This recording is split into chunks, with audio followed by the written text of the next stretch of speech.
In this video, DP Alton Chewning will demonstrate fluorescent light. Tungsten lights ruled the day for many years, for decades, right? And then LEDs started coming along. But prior to LEDs, in between tungsten and LEDs, there were fluorescents. Like, what are the lights overhead right now?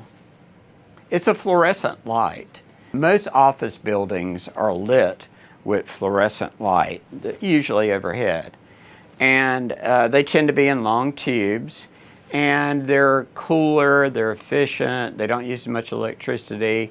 It's not the prettiest light in the world, but it does a good job of lighting up massive offices. So at one point, filmmakers started saying, if we had prettier versions of those, ones that have better color and that don't flicker inadvertently, then they would be useful for using in television work, film work. And so one of the first brands that came along was called KinoFlow. Kino because of motion and flow because of fluorescence. But this is a KinoFlow light. If one of the cameras can pick this up. This is a KinoFlow light. It's on. And I'll put it on our subject. Okay, obviously it's too bright.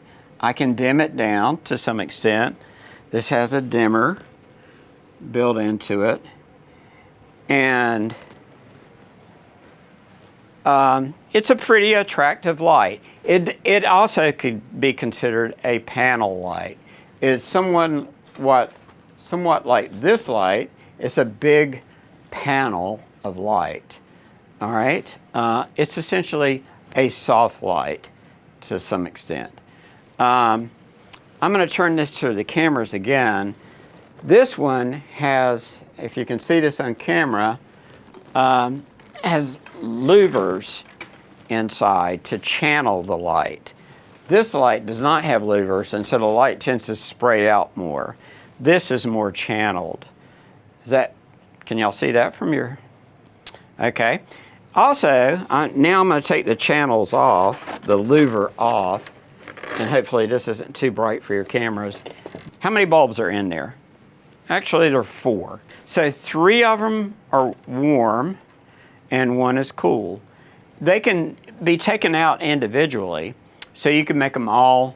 The cool one is a daylight. The warm ones are tungsten. So this makes a light that when you're set for tungsten light, when your camera's set for tungsten light, it can make it a little bluer, for an effect.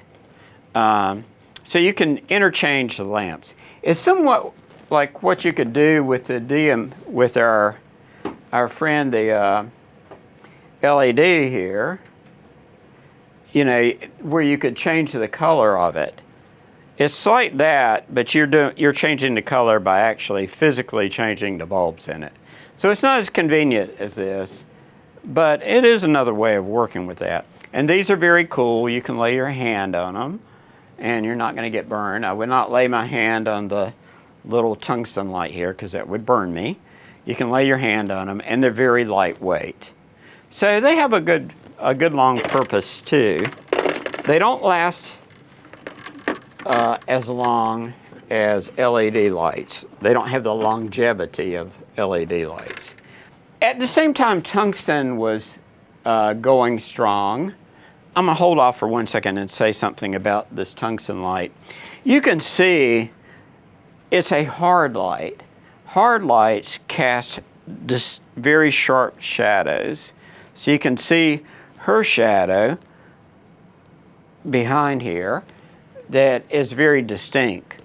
And if I hold my hand up in front of it, it's very distinct.